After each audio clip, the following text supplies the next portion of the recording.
Oi gente, esse é o canal Psicologia no Dia a Dia com Joyce Cruz, psicóloga, e no vídeo de hoje nós vamos falar sobre saúde mental das crianças. Se você tem interesse nesse assunto, fique aqui nesse vídeo comigo.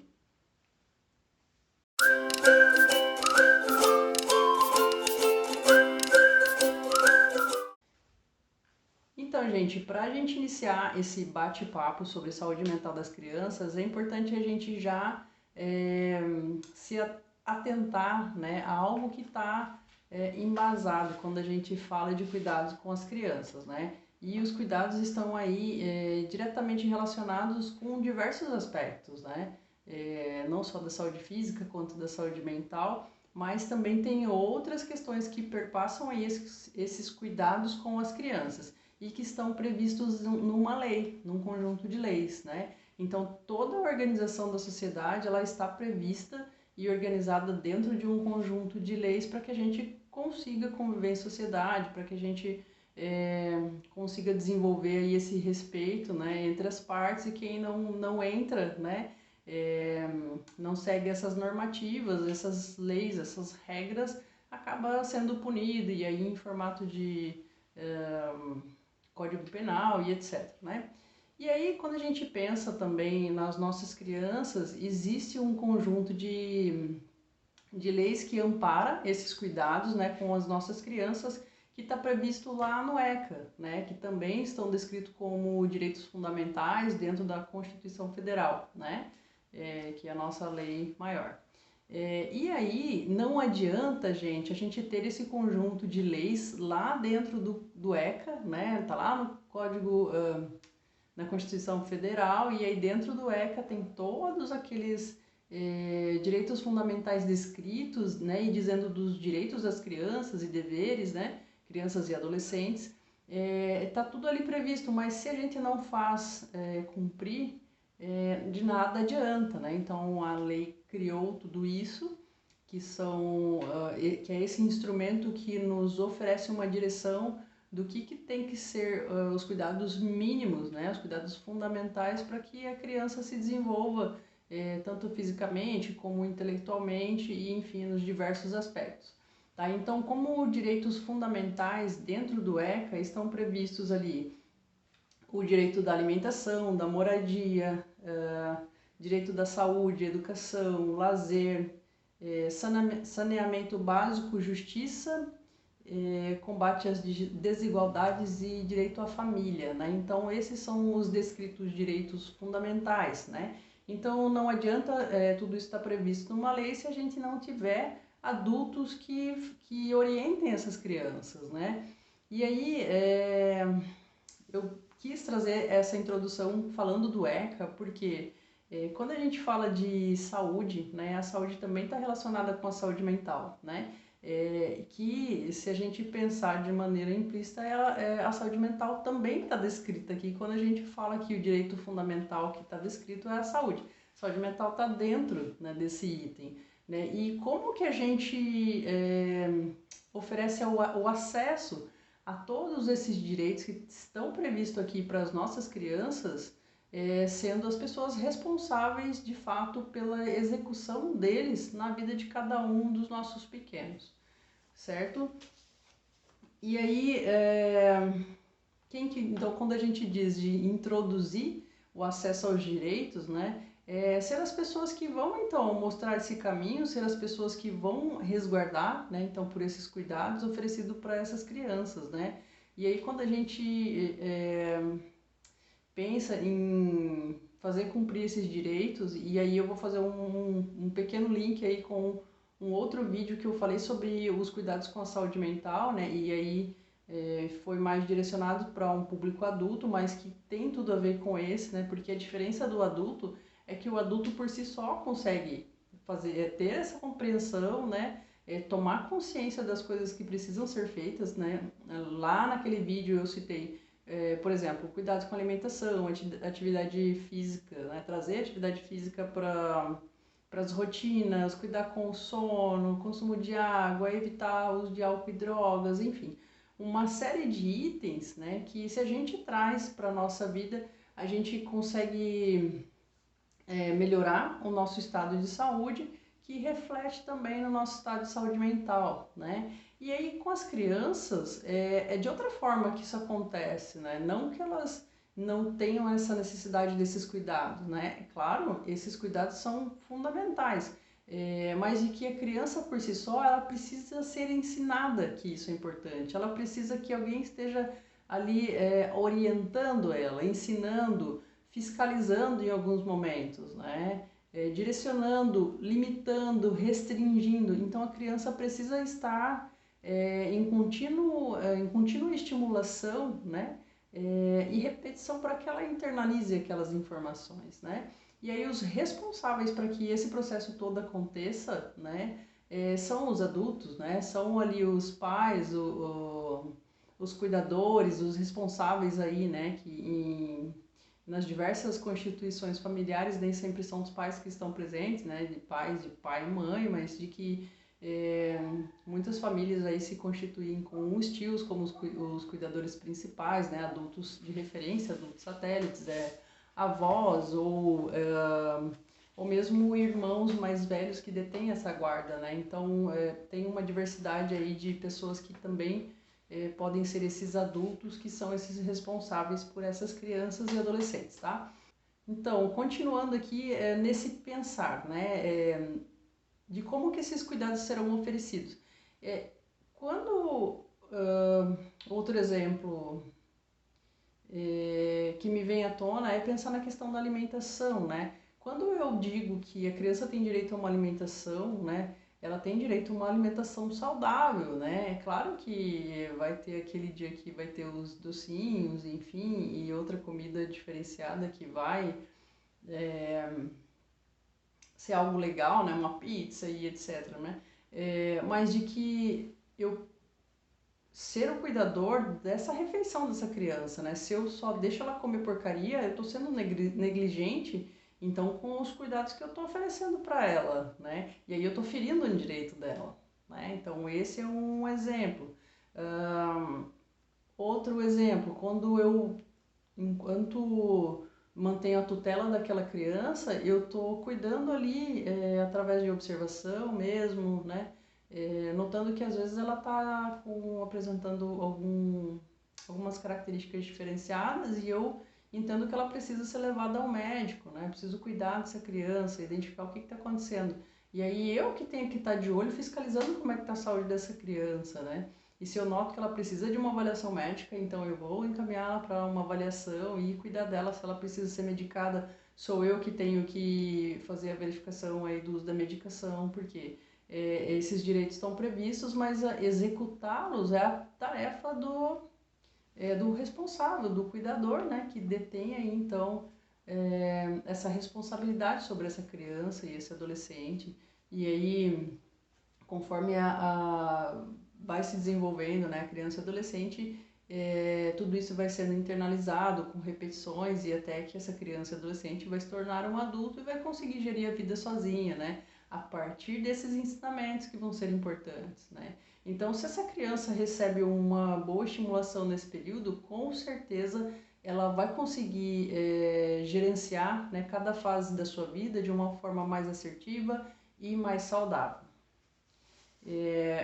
E aí, pensando em outros estímulos, né, que também estão implícitos ali dentro desse conjunto de direitos fundamentais, né, que eu vou listar aqui para vocês, que são formas também da gente promover saúde, né, nas nossas crianças, né. Então, a gente falou do direito da saúde, que é um direito fundamental, e aí, então, como a gente promove saúde, né, como que a gente promove a saúde física e a saúde mental das nossas crianças. E aí eu tenho uma lista aqui de coisas para vocês já irem pensando aí na casa de vocês, se vocês têm feito essa reflexão, se vocês têm pensado sobre esses tópicos que eu vou listar aqui, se vocês têm verificado como que isso tem sido conduzido na família de vocês aí, com os seus filhos ou netos, enfim, as suas crianças e seus adolescentes.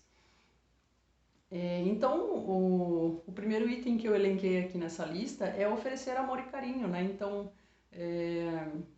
sempre o melhor caminho vai ser através do amor e do carinho para oferecer qualquer tipo de ensinamento, né?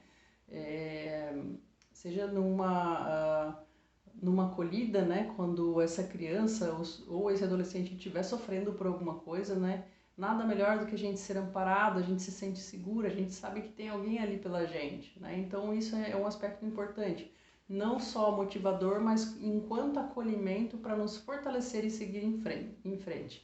Então isso é um aspecto muito importante.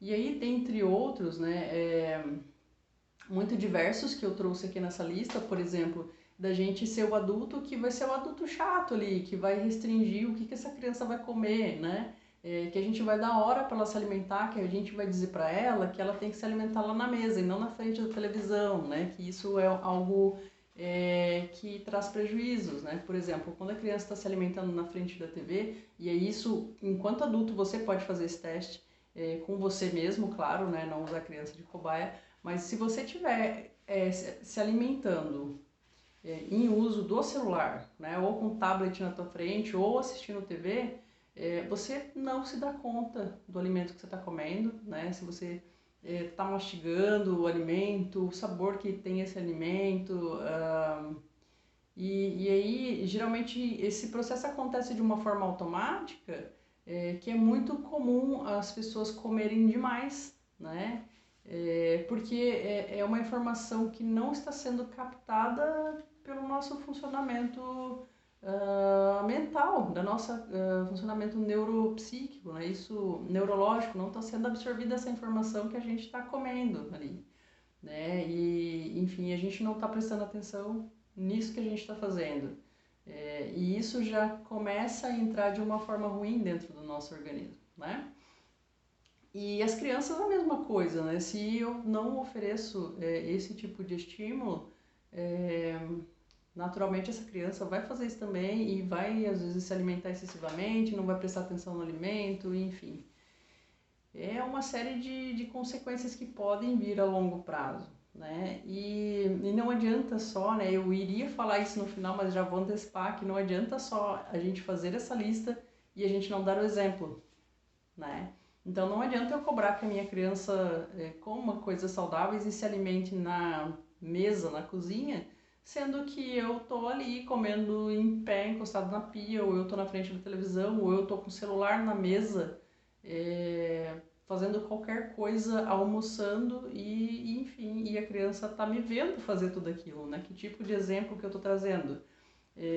Então não só da questão de onde comer, como comer, né, dos horários, né, mas que sejam alimentos saudáveis, né. E aí já falei também de restringir os eletrônicos, né. Existem estudos aí que apontam que os eletrônicos aí, celular, TV, enfim, a luz azul, essa luz ela é branca, né, a luz azul, luz branca, ela acaba estimulando lá dentro da nossa cabeça, através da entrada pelos olhos, na porta de entrada dos olhos, e ela estimula lá dentro do nosso funcionamento neurológico que está de dia, né? E aí se tu tá no período noturno, se preparando para dormir, e aí você fica exposto ao aparelho celular ou à televisão, você vai estar mandando essa informação lá para dentro de ti que está de dia, que não é para dormir, né? Então isso causa uma confusão, né, dentro do nosso funcionamento, que vai atrapalhar no sono, né? E que especialmente com as crianças e adolescentes, isso é muito ruim porque são pessoinhas que ainda estão no processo de desenvolvimento, né? Então, se o sono é prejudicado, o desenvolvimento pode ter prejuízos também, né? Então, um item aí que fica como dica, né? Outros estímulos que podem ser oferecidos e que estão previstos lá no ECA, né? Quanto estímulo de direitos, né? Mas que estão diretamente relacionados à promoção de saúde física e mental, que é estimular a participação de atividades esportivas, né? Atividades físicas, atividades culturais, enfim, isso tudo promove saúde, gente. Estimular essa criança a tomar água, né? Há algo interessante de que quando você restringe algumas coisas, você também promove saúde para essa criança. Por exemplo, você acompanhar ali no celular dela com quem que ela está conversando, o que que ela está fazendo, que tipo de acesso que ela está tendo ali, que site que ela tem visitado, o que que ela tem assistido. Então, fazer essa busca, né, estar atento a isso é importante, porque é uma oportunidade de você verificar, né, e poder orientar caso esteja algo que não esteja de acordo, né, com a idade dela, ou se tem alguém realmente mal intencionado e que você pode orientar a sua criança nesse sentido. E aí também fazer orientações, né, claro, com a idade apropriada, né, referente à questão de orientação sexual, de uso de álcool e drogas, quanto ao abuso sexual, né, que é algo que é muito importante, que deve ser falado para as crianças e adolescentes, enfim, e cada faixa etária criar a sua estratégia de abordar o assunto, que é um assunto que gera polêmica, mas ele é necessário de ser discutido, né, com as nossas crianças e adolescentes. E muitíssimo importante é a oferta de regras e limites, tá, gente? A gente tem que dar limite para as nossas crianças, né? É como se fossem... aliás, eu vou dar um exemplo bem grosseiro aqui, que eu acho que todo mundo vai entrar nesse exemplo, né? Se perguntem, se você pudesse fazer absolutamente tudo que você tem desejo, né, e ninguém te dissesse que não podia, tu iria abrir mão de não fazer? Né? Então essa é a pergunta que fica. Porque, muito obviamente, se ninguém tivesse dito para ti que tem coisas que não dá para fazer, né, em determinadas situações, a gente faria tudo, né, tudo que a gente tem vontade. Mas não é assim que funciona, porque a gente tem um conjunto de regras, a gente vive em sociedade, então tem coisas e coisas que podem ser feitas, né? Algumas não podem, algumas podem em algumas ocasiões e etc. E é assim que segue. Por isso é importante os nãos, né? Internalizar que existe o limite que é dela e existe o limite do outro, e isso precisa ser respeitado, né? E aí, quando a gente fala de nãos, eu estou citando aqui diretamente a importância de frustração, né? A frustração, ela tem um papel extremamente importante na nossa vida, que é nos exercitar os nossos aspectos emocionais, né? É nos fortalecer emocionalmente. Então, a frustração nos obriga a criar outras estratégias de sobreviver em situações da qual a gente não conseguiu alcançar aquele nosso objeto de desejo, né? E é claro que é ruim, gera uma sensação muito ruim ser frustrado nesse sentido, de não conseguir atingir o que a gente queria muito, né? Mas de que isso nos fortalece emocionalmente, porque nos estimula a criar outras estratégias, de entender que nem tudo que a gente quer naquele momento é o que a gente consegue, né? Nos flexibiliza nesse sentido de aceitar as negativas da vida, né? Porque se eu sou uma criança que tenho tudo de fácil acesso, e aí eu me torno lá um adulto que recebo um não, como que eu vou reagir a esse não, sendo que eu sempre tive tudo na vida? Eu não aprendi a receber um não, né? E aí como que eu vou reagir à vida, né? Quando eu recebo um não da minha namorada, um não do meu marido, um não do meu chefe, né? Qual que vai ser o meu limiar de frustração para lidar com a vida depois, né? E sim, existem diversos casos de pessoas que têm muita dificuldade aí nessas relações interpessoais, né, de todos os aspectos, por conta dessa falha que houve aí nesse processo aí de internalizar regras e limites e de ser frustrado nos momentos apropriados. E quando eu falo também de frustração, gente, eu não estou falando aqui de excesso de frustração. Uma pessoa que é frustrada demais, né, isso também pode promover algum tipo de adoecimento, né? Se uma criança que só foi frustrada, isso pode gerar uma ferida emocional, né? Pode gerar uma situação traumática que também pode ser algo que venha interferir de forma negativa aí no seu desenvolvimento emocional e de vida. Então, tudo ser realmente pensado com muito carinho, né? E cuidado e respeito, né, a tudo isso que é amparado legalmente para promover aí a saúde das nossas crianças, tá? E saúde em todos os aspectos, e aí a saúde mental é mais um que está contemplado aí dentro desse eixo aí que é a saúde mental como direito fundamental. Outra coisa que eu gostaria de destacar, gente, nesse encerramento do vídeo, é que não basta só eu ser a pessoa que estou ali ditando as regras, dizendo, criança, você tem que fazer dessa forma, siga essa e essa orientação. E aí eu citei lá no início, né, que o mais importante do que direcionar é eu ser o exemplo, né? Então, se você quer que o seu filho, sua filha, a sua criança da qual você é responsável, né, siga, né, todas essas recomendações previstas, né, dentro do nosso conjunto de leis, se você quer que ela internalize de forma saudável todos os direitos que ela tem, seja esse exemplo, né?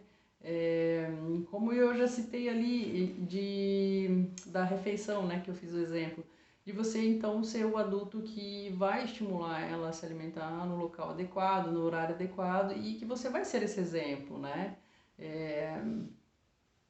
Enfim, então fica aqui, né, essas dicas e quando eu falo do exemplo, tem um outro vídeo que eu já estou preparando para trazer para vocês que se chama As Crianças Imitam os Pais, tá, gente? Então fica já com esse fechamento, né, que eu estou trazendo aqui, da questão do exemplo, de que ser o exemplo é muito importante, né, e aí eu vou trazer um vídeo falando bastante, e vou trazer bastante exemplos dos exemplos, para vocês entenderem do que eu estou falando, né, não dá pra gente pedir uma coisa e não ser coerente, né, tudo que a gente fala tem que ter coerência, tem que ser congruente com o que a gente está colocando, porque senão a nossa criança não vai acreditar na gente, tá certo? Eu agradeço a companhia de vocês nesse vídeo e se foi útil para vocês, né, gente, todo esse conteúdo, clique aqui no gostei, se inscrevam no canal, divulguem aí para as pessoas que vocês conhecem, que podem se beneficiar com o conteúdo desse vídeo. Deixem comentários, sugestões, né? Coloquem ali se gostaram, se não gostaram, se foi útil, se não foi, ou outros temas que vocês gostariam que eu trouxesse aqui também. E quem quiser falar mais de pertinho comigo, na descrição do vídeo também segue o meu endereço de e-mail, tá bom? Grande beijo a todos e até o próximo vídeo.